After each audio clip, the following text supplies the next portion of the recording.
Hello everybody, Reggie Tam here with this week's blog, whatever you want to call it, update. This is going to be the last blog or vlog update until probably the end of the year, because I have no inclination to make a blog update on Christmas Eve, and you guys probably have zero inclination to watch it on Christmas Day, which is how it's going to fall next week. So first of all, before we go any further, could I take this opportunity to wish you all a very Merry Christmas, and hope you all get what you want. Hope you all have a lovely time with your family, and yeah, just enjoy yourselves, have fun, and I hope you all have a really nice time.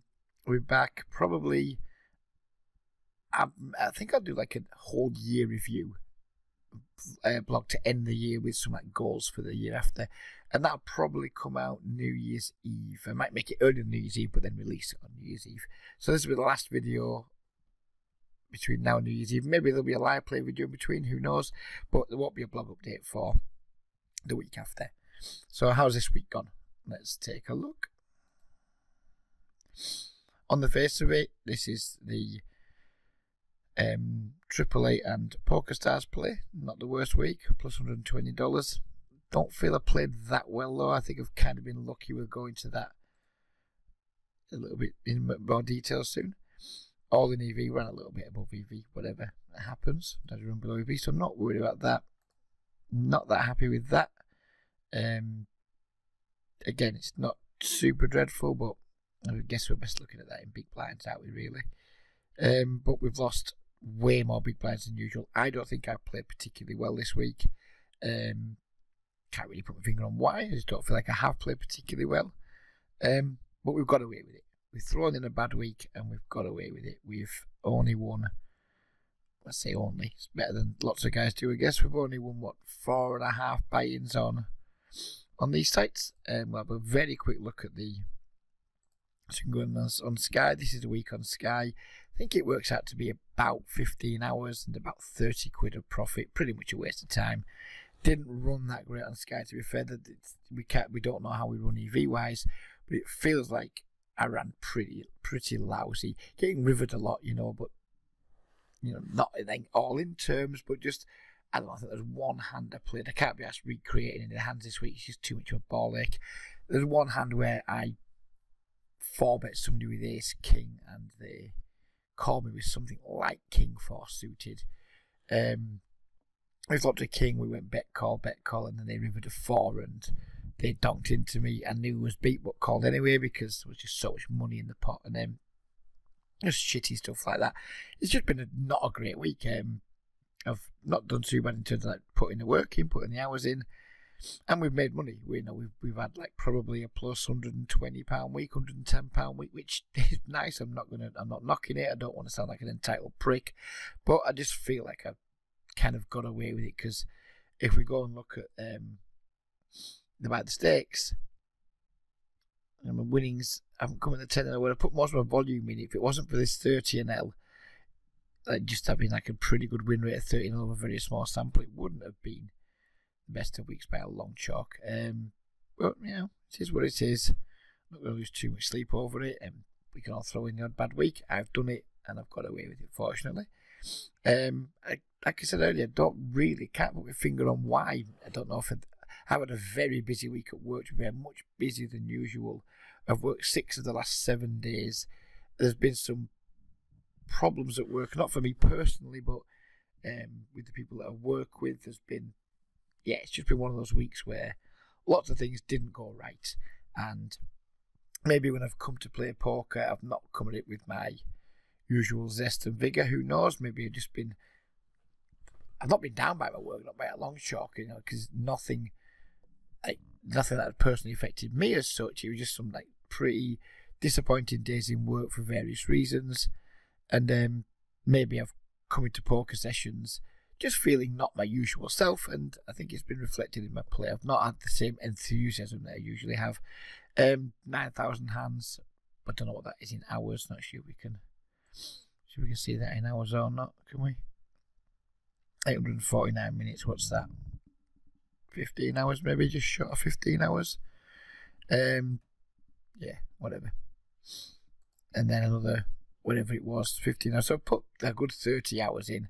I just don't think I'll put a good 30 hours in. I think I'll put 30 hours in where a lot of it's been, my mind's been elsewhere. It's probably the best way to describe it. I've been thinking through some of the things that have been happening at work, trying to find some solutions for some issues, trying to find some ways of working that would help the people that I work with.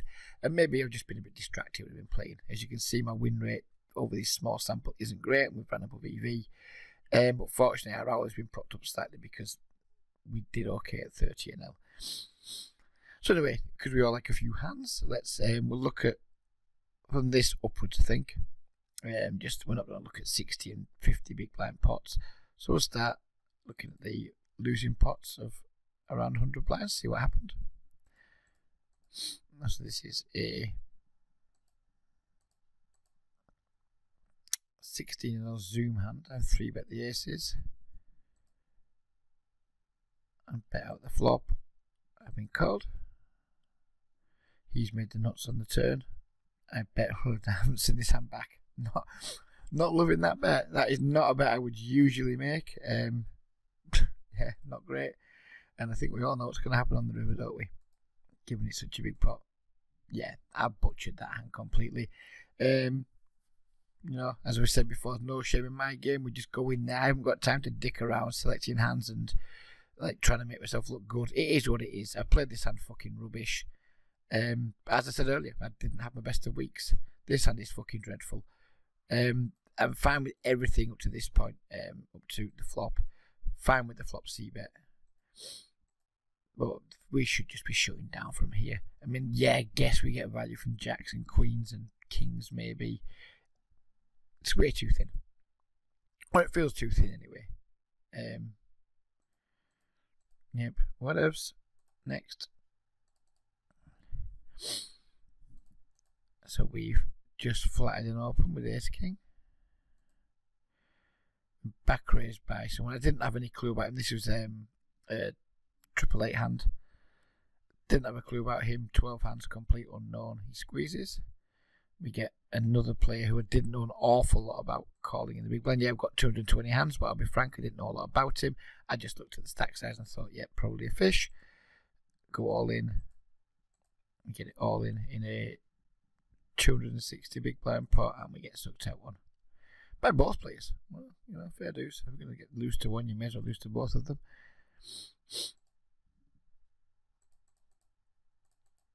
And we flop a set against a flush draw.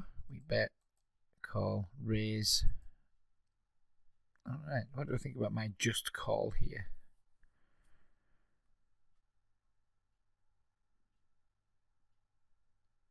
Had I known he had these stats, which I didn't know, and maybe I should have known he was. I don't recall knowing anything about him, to be completely right. A lot of these may have come afterwards. You know, this may well have been very early in the session. I don't know, but I don't recall knowing much about him. Had I known he had those stats, I absolutely wouldn't have called. I would have 100% re-raised. Turns a really good card anyway. He checks. We make a really big bet because I'm pretty confident he's got something. When he check raises, and then he goes all in, and we call, and he gets there. Enthralling stuff. We raise the queens. Now I did know something about this guy. He had been getting in my face quite a lot with 3-bets and like raising me quite a bit post flop and things. You can tell it's pretty aggressive. 32-24 with a 67% movement saw flop. This guy was aggressive. Bet he calls. Check raises the turn, and against this guy, when I face a turn check raise with one pair, typically I fold. Against this guy, I just wasn't willing to fold. I just thought there's way too many like draws. You can have combo draws, just pair plus flush draw, pair plus straight draw, all that type of thing. Just out and out straight draws. I didn't think he'd have air very often. I just wasn't prepared to fold to him. He'd been in my face, and I was like, no, this isn't a guy I'm going to fold over pairs to. So I called, get really shit river, and I think that was where I should fold. I think I'm fine with calling the turn. But when the 10 gets down, I mean, I don't think he's check raising a 10 very often on the turn, or not just a lone 10 at least. But if he was, then he's got there. The clubs have got there, but I thought at the time, well, why would you wait till the turn to check raise clubs? Why would you check raise the flop? So I kind of put him on a lot of like Jack Nine of Hearts type things and what have you, just heart draws, maybe some straight draws like your 9-7s and things. Who knows what? I put him on enough draws to just say fuck you, I call, and turns out he had a full house, so good for him.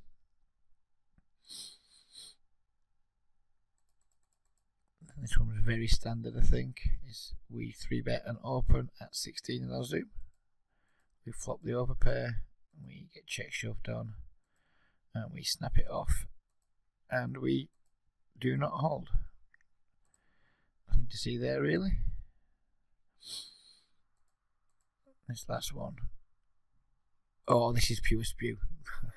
Again, this is really bad. This is not a hand you want to be showing people, really, if you want to try and sell yourself as being a good player. But again, I pride myself on my integrity and on my honesty. This hand is just pure fucking spew. Again, it was another player that was getting right in my face. It was a Dutch player. Yeah, C-bet's a fucking ton. Yeah, he didn't 3-bet that much, but I was aware of him all the time. He was like constantly making it difficult for me, and I did a dispute here. Not gonna lie, not happy with it. Should have just 4-bet the fucker pre and got it in. Then I wouldn't have had any cause to like be annoyed with myself, but I didn't. I decided I was just gonna call and just raise any flop because he has like this ridiculously high C-bet of 88%. So. I didn't know it was 88% at the time, but I knew he was C-betting a fucking ton. It felt like he was C-betting 100% actually. So my plan was just call and then just raise any flop. This flop comes down, and I go with the plan: 2 overs, backdoor flush draw. He pots it. The clues when he pots it that he's not folding. But who knows?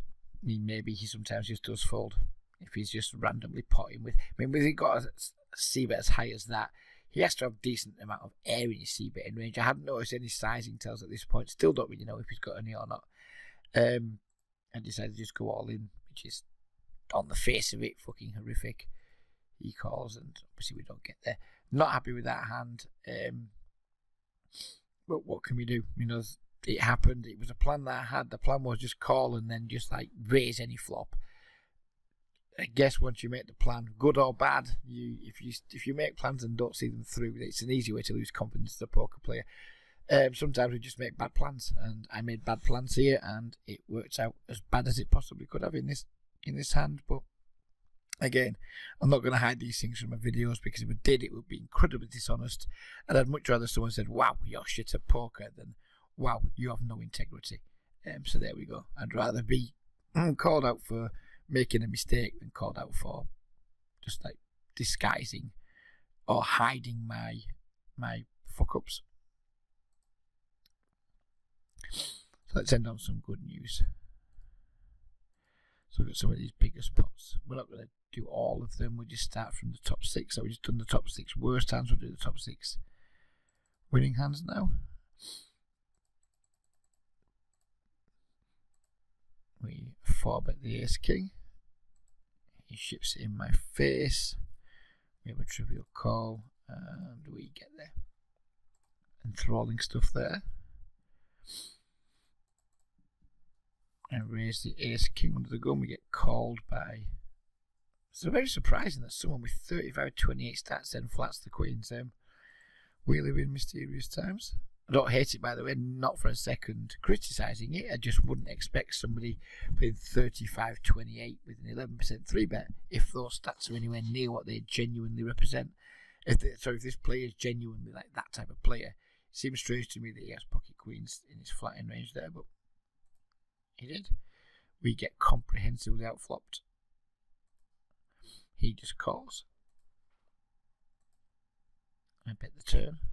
He just calls again, and he allows me to get there, and I jam the river, and he decides to pay me off, which I'll take all day. I mean, I think he should really fold there, but and what would the bottom of my range be there for jamming? I wouldn't jam ace jack, wouldn't jam ace 10, might jam ace queen, but I doubt it. In fact, no, my range for jamming is going to be like straights and pocket aces, I think. Yeah. Don't like his call, but it's who knows? I mean, it might be okay. I doubt it. Very much doubt it's okay. But yeah, there we are. We raised the pocket. We 3-bet pretty damn big with the pocket kings against someone who I was aware was pretty fishy. He calls. We see bet. He calls, and he gets top pair and goes all in with it, and we have the triple call, and the cat goes nuts around the room as we stack the fish, and we drag the pot down. Pretty tasty pot there.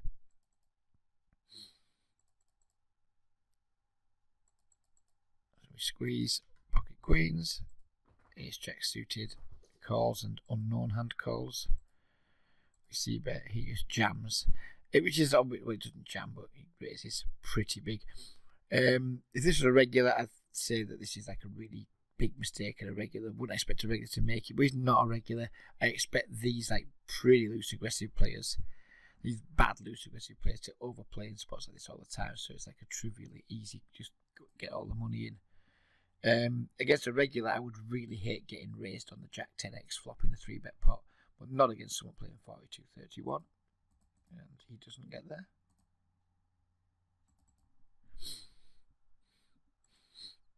We open the king 10, suited under the gun.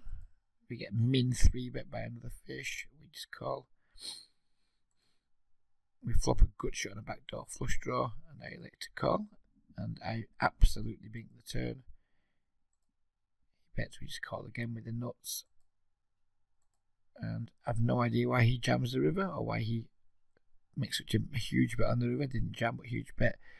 Obviously, we're stoked to get all the money in, and yeah, just another bad aggressive player butchering a hand.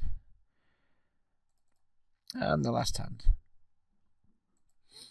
we have 2 kings, pocket 8s, just fucking 3-bet shoves, which is absurd.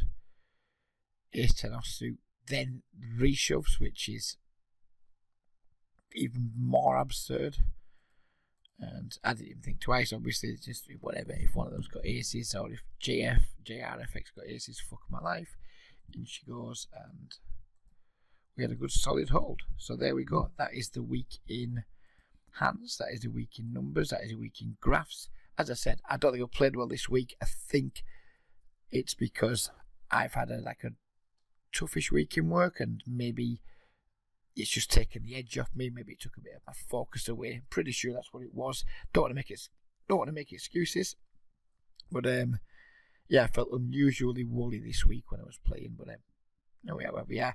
End of the week, just relaxing with a bit of 10-0 full ring, and that's what I intend to start next week with. It's run up to Christmas. I don't want poker stressing me out. I don't want to be playing higher stakes and going through fucking shit swings before Christmas. I've got another busy week in work, and I just want to just literally play poker like a hobbyist this week.